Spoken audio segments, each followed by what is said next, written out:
নমস্কার, সকলেই কেমন আছেন? আশা করছি সকলেই ভালো আছেন। আবারও একটি নতুন দিনের সাথে নতুন একটি ব্লগের সাথে আপনাদের সকলকে স্বাগত জানাচ্ছি। আজ হলো সোমবার, এখন বাজে ঘড়ির কাঁটায় ঠিক সকাল 6টা। আজকে ঘুমের থেকে উঠেই কিন্তু সবার আগে কালকেকার রাতের বাসি বাসনপত্রগুলো একটু কুয়োর পাড়ে নিয়ে গিয়ে রাখলাম মাজা ধোয়া করব বলে। আর ওই দিক দিয়ে আমার কিন্তু বাসনপত্র রাখার পরই ঘর বারান্দাগুলো ছাদ দিয়ে দেওয়ার, এবার দুয়ার ঘরে মারুলিটা দিয়ে দিচ্ছি। আর ওই দিক দিয়ে জানো তো মোটামুটি করে কাজগুলো আস্তে আস্তে গুছিয়ে নেওয়ার চেষ্টা করছি। এরই মধ্যে ডোডো ঘুমের থেকে উঠে গেছে, তবে ওকে ঘরে ওর বাবার কাছে বসিয়ে এসেই আমি কিন্তু সংসারের সমস্ত কাজকর্মে হাত দিয়েছি। যাই হোক, তোমাদের সঙ্গে গল্প করতে করতে আমার কিন্তু প্রত্যেকটা দুয়ার ঘরে মারুলি জল দেওয়া হয়ে গেল। তারপরে এই দেখো এইদিকে সোজা চলে এসেছি বাড়ির এই পাশের উঠানটায় একটু ঝাঁট দিতে। তবে জানেন তো, আপনাদেরকে আমি কোনো একটি ব্লগে কিছুদিন আগে মাশরুম দেখিয়েছিলাম, তবে সেই মাশরুমগুলো আসল কি নকল সেটা আমি কিছু মতেই জানতে পারলাম না। তবে জানেন তো, এই মাশরুমগুলো না পাহাড়ি এলাকায় মানুষেরা ভীষণ পছন্দ করে এবং ওরা খায়।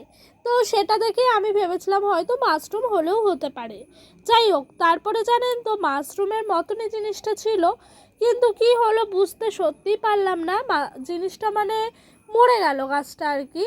তো এরকমটা কি হয় মাশরুমে, নাকি মাশরুমটা অনেক দিন অবধি বেঁচে থাকে বা ভালো থাকে, সেটা অবশ্যই আপনাদের জানা থাকলে জানাবেন।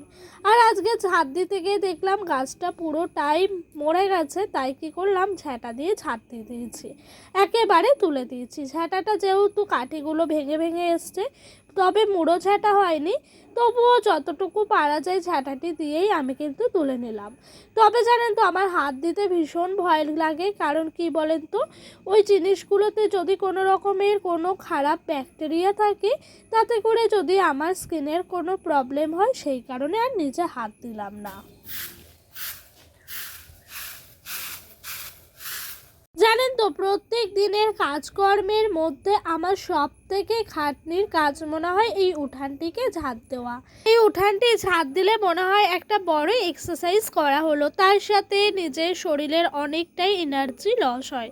যাই হোক, এরকমটা আপনাদের সাথে কি হয় অবশ্যই বলবেন। আর এই দেখেন আমি এই দিক দিয়ে ঝাঁটটা দিয়ে দিলাম, তারপরে নোংরাটা পুরোটাই ওই দিকের উঠানটাই দিয়ে দিলাম, যাতে করে ওই দিককার নোংরাগুলো একেবারে আনতে আনতে ছেটিয়ে গাছের গোড়ায় রাখতে পারি। আর এই যে ওই দিক দিয়ে আমার কিন্তু মোটামুটি করে ঝাঁট দেওয়া হয়ে গেছে, বাসনপত্রগুলো রাখা আছে। তার আগে এই বালতিটা ঘরের থেকে নিতে এসে দেখি, মানে কুয়োর বালতিটা যেটা আছে না, প্রত্যেক দিন বিকাল হলেই তুলে রাখি, সেই কারণে সকালে বের করতে হয়।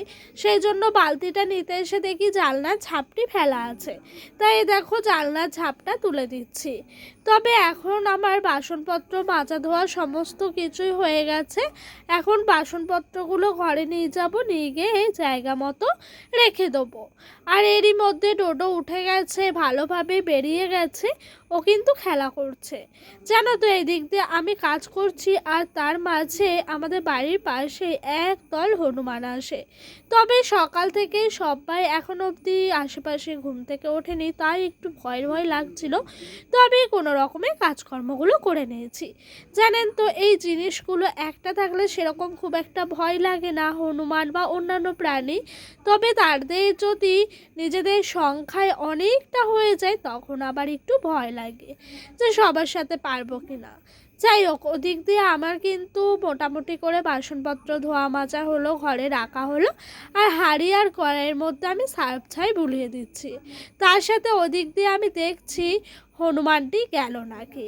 তবে এরই মধ্যে চলে গেছে জানেন, তাই আমার কাজটা করতে একটু সুবিধা হলো। যাই হোক, এই দিক দিয়ে আমি কিন্তু কুয়োর পাড়টাকে একটু সুন্দর করে জল দিয়ে ছেটিয়ে দিচ্ছি। কুয়োর পাড়টা প্রত্যেক দিনই কেমন একটা হয়ে থাকে কাজকর্মের পর, তবে যদি ছেটিয়ে দেওয়া হয় তাতে করে কোনো অসুবিধা হয় না। আর জানেন তো, আমি সকালের কাজকর্মগুলো করতে করতে এদিক দিয়ে কিছুটা নাইটি, ডোডোর জামা, তার সাথে কিছু ডোডোর বাবারও জামা প্যান্ট সার্ফ জল করে ভিজাতে দিয়েছিলাম, যাতে করে নোংরাটা একটু তাড়াতাড়ি ছেড়ে যায়, তার সাথে আমার খাটনিটাও কম হয়। আর জানেন তো, 30 থেকে 45 মিনিট আগে যদি জামা কাপড়গুলো একটু সার্ফ জল করে ভিজিয়ে রাখেন না, তাহলে দেখবেন নোংরাটা খুব সহজেই চলে যায়, আর জামা কাপড়ের মধ্যে যে ফেনাটা থাকে সেই ফেনাটাও চলে যায়। তখন একটু কাঁচাটা ধুপ করে কেচে জলে ধুয়ে দিলে বেশ পরিষ্কার হয়ে যায়। তাই জানেন, যেদিন একটু বেশি কাচাকুচি হয়ে যায় সেদিন হাতে একটু সময় নিয়ে আমি এভাবে ভিজিয়ে রেখে দিই, এতে করে আমার অনেকটাই সুবিধা হয়। আর এই দেখেন, মাঠের পাশে আসলে নিজের মনটা যে এতটাই শান্ত হয়ে যায় কি বলবো। নিজের মনের মধ্যে থাকা হাজারো কৌতূহল এক নিমিষে উধাও হয়ে যায়। সারাক্ষণ মনে হয় ঘন্টার পর ঘন্টা এই জায়গাটায় দাঁড়িয়ে দাঁড়িয়ে এই দৃশ্যগুলো উপভোগ করি। প্রকৃতি অনেক সুন্দর জানেন, প্রকৃতির মতো সুন্দর আমার মনে হয় আর কোথাও নেই। তাই জানেন তো, এই যে প্রত্যেক দিন জামা কাপড়গুলো মাঠের কাছে মেলতে আসি, এক ঝলকে ওই যে দূরের আম গাছগুলো চোখ চলে যায়। জানেন, দেখে মনে হয় কে যেন রং তুলি দিয়ে এঁকে রেখেছে সিনারিটা। ছোটবেলায় যখন আঁকা স্যারের কাছে যেতাম, এরকম ধরনের সিনারিগুলোই স্যার হাতে ধরিয়ে দিয়ে বলতো তুমি এঁকে নাও। যাই হোক, আপনাদের সঙ্গে গল্প করতে করতে বাসি কাজকর্ম শেষ হয়ে গেছে। আর আজকে ঘরে বিস্কুট বাড়ন্ত ছিল, তবে আমি এক মুঠো মুড়ি তার সাথে লিকার চা দিয়ে সকালের খাওয়া দাওয়াটা করলাম। জানেন তো, বিলাসিতা না করেও সংসারটা আপনি যদি চান না, তাহলে খুব সুন্দরভাবে গুছিয়ে রাখতে পারবেন। তবে যদি ভাবেন যে এই চায়ের সাথে মুড়ি কখনোই যায় না, চায়ের সাথে বিস্কুটই যায়, তখন কিন্তু সংসারটা না একটু হলেও অভাবটা বুঝতে পারবেন। তবে আমরা মানুষেরাই অভাবটাকে নিজেরাই ডেকে আনে। যদি সেই সমস্ত জায়গাগুলি অন্য কিছু দিয়ে ম্যানেজ করে নেন, তাহলে কখনোই অভাব জিনিসটা আসবে না। আর সংসারটা সুখ আসে কিন্তু বাড়ির বউয়ের কারণে। যাই হোক, আপনাদের সঙ্গে গল্প করতে করতে আমি এই দেখেন ব্যাগ গুছাচ্ছি।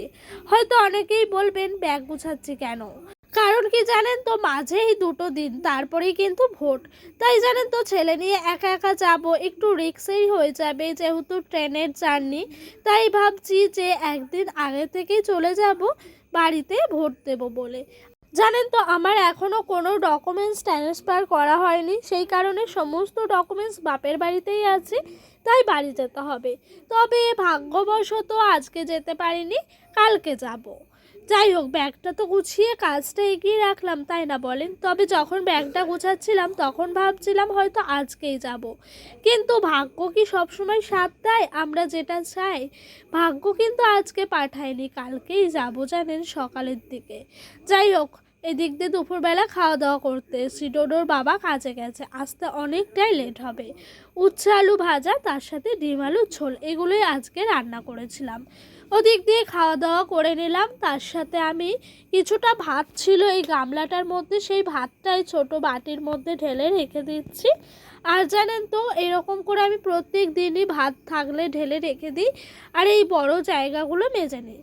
সবসময় বড় জিনিসে অল্প জিনিস থাকলে দেখতে ভালো লাগে না, সংসারটা ভরা ভরা লাগে না। তাই সংসারটা ভরা ভরা লাগার জন্য যেটুকু যার পরিমাপ, সেটুকুতেই তাকে রাখা হয় জায়গা মতো করে। তাই আর কি এইগুলো রেখে দিলাম। আর এই যে ভাতটা রেখে দিচ্ছি, তারপরে এই যে রয়েছে এই বাটিটাতে ভাত তোলা, তাই বাটিটার থেকে ভাতগুলো সব গুছিয়ে নিয়ে এই যে বড় বাটিটি আছে এটার মধ্যে ঢেলে দিচ্ছি।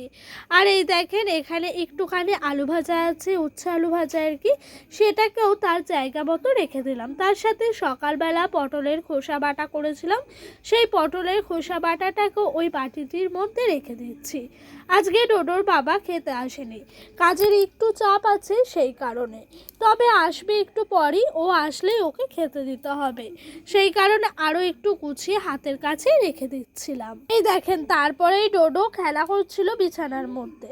চলেন, ডোডো খেলতে খেলতে আজকের মতো ব্লগটি এখানেই শেষ করে দিলাম।